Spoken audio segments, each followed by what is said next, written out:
Alright, boys, I don't know what last chapter was, but let's just get into this one. February, Wednesday. It's been snowing for the past few days, and last night we got another inch and a half.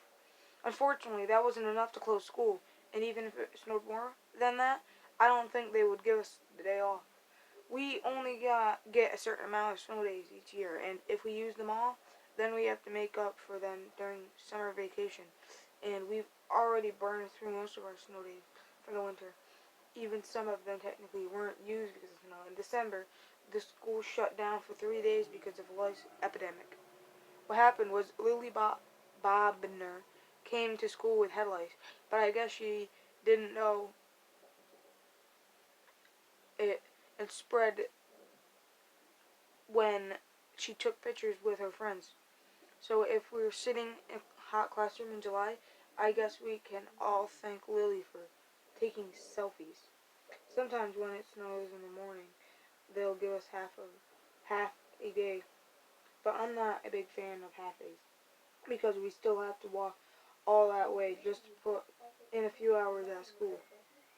What really stinks is when the school looks at the weather forecast and decides in advance that the next day is going to be a half day.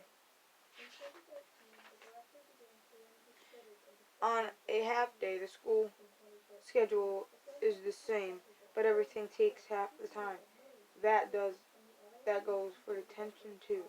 And all the bullies in our school know that if they do something bad the day before a half day, they only get half of the punishment. Sometimes school gets canceled because it's supposed to snow. And when it does, that's because the school relies on our local TV weatherman for the forecast, and he's wrong at least 50% of the time.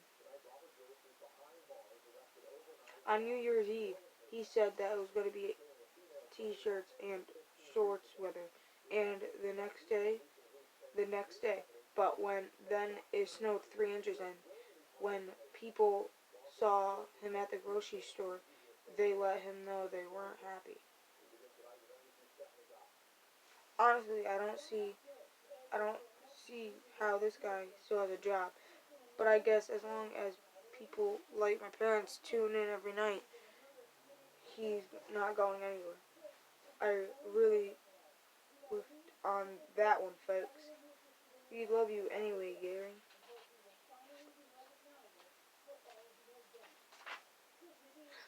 I couldn't find one of my gloves this morning, so I took for a replacement. So I looked for a replacement. I was already running late, so the best thing I could come up with a puppet Mom bought to try and get me to eat healthy food when I was younger. Mr. Morsels loves vegetables. Num num num. I guess Mom thought that if Mr. Morsels liked vegetables, then I would like vegetables too. But I use Mr. Morsels to eat my vegetables. And when I found him today in the closet, he still had stains on his face from the peas I wouldn't touch in the second grade. I know it's kind of ridiculous to wear a puppet as a glove, and I mostly remember to keep that thing tucked in my coat pocket on the walk to school. But then Casey Durant rode up in her mom's car. I totally forgot. But Mr. Moses was still in my hand. Hi, speaking of girls, there was a big change of the safety patrols on in the past few weeks. There used to be a lot of boys on the patrols, but most of them quit and got kicked off before the start of the new year. The last two boys on the patrol were Eric Reynolds and Dougie Finch, who were both captains. But they had their badges taken away in the first week of January when they got into a snowball fight in front of the kindergarten classroom at elementary school.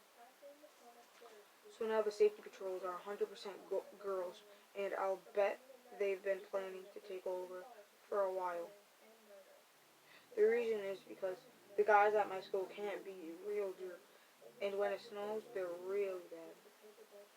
After a while, I'm pretty sure the girls got sick of it, and that's why they put themselves in charge. Now, Now the girls are in power. They are not messing around. If you throw a single snowball on a school day, the safety patrol will report you to the principal, and it'll get you automatically suspended. So the girls are praying one of the guys will step out of the line.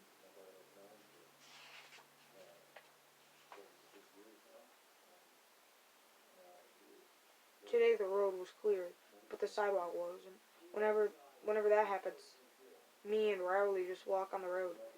But these new safety patrols are sticklers for the rules, and they won't let us walk on the street even though they do it. But it's practically impossible to walk on the sidewalk when it's piled with snow, especially when people are clearing their driveways. In fact, it's hard to even know where the sidewalk is, and this morning I almost busted a kneecap on a fire hydrant